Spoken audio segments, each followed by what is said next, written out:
The final step in the financial planning process is to monitor and update the plan. And so when we're monitoring, we're doing a couple of things. Remember, in implementing recommendations, we had a to-do list for the client and we had a to-do list for the planner. And so monitoring will include tracking that to-do list for each party, right? Is the client on track doing the things that they're supposed to be doing? And according to the firm's responsibilities, is the firm on schedule with regards to upholding their end of the deal? Okay, so that's one component of monitoring. Another component of monitoring is to make sure that there aren't any updates that need to be implemented into the plan.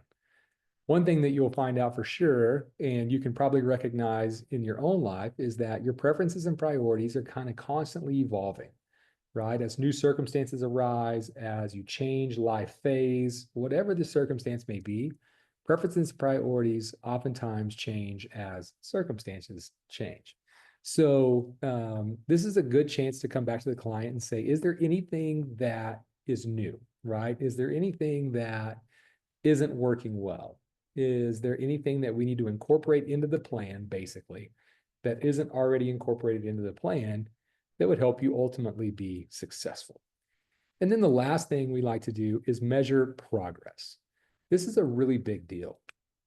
And so measuring progress allows our client to see how far they've come on their journey and hopefully motivates them to keep going through completion.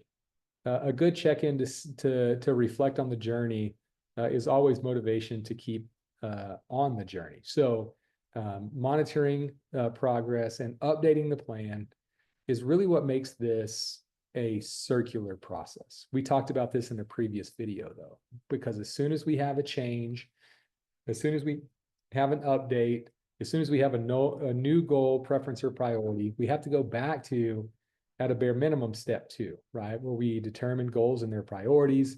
Then we go back into analysis, which leads to new recommendations, which leads to new implementation. And then we monitor and update as we go from our new starting point.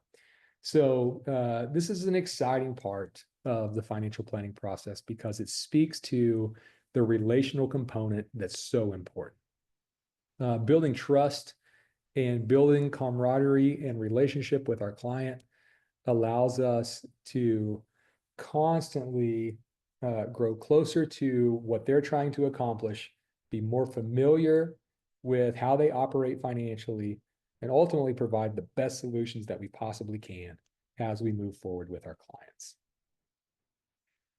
This is an example of a sample monitoring schedule, similar to what I was talking about on the firm's to-do list. And so if you just kind of want to look at this, you can kind of see the types of things that a financial planner might do as they operate over the course of the year to serve their client with regards to implementation responsibilities.